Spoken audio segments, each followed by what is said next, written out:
People ask, when will Islam secularize? When will Islam have their reformation, right? And Christians need to get it into their heads that there is more to religion than Christianity. And there is more to history than European history, because literally every single thing that Europeans have gone through and Christians have gone through, they assume that everyone else has to go through the same thing.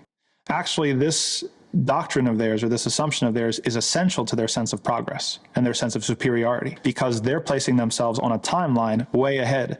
And they're looking backwards and saying, oh, look, the Muslims, here they come chugging along and they're behind us. They'll catch up to us one day, but they have to go through the same thing that we went through. They're assuming that they themselves are the paradigm of everything that's good and enlightened and civilized and all this sort of thing. It doesn't work like that, okay? We don't need to go through the same things you went through because we don't have the same problems that you have, okay? When it comes to the relationship between religion and power or political power, that's something that is a Christian problem, okay? The Christian church had a problem with ecclesiastical authority coming together, deciding in a very centralized, top-down way what was orthodoxy, holding inquisitions, burning people at the stake for not believing in the right thing, forcing people within their own territories to believe homogeneously the same thing that the leader believes in. We don't know this in Islam. This literally didn't exist for Muslims.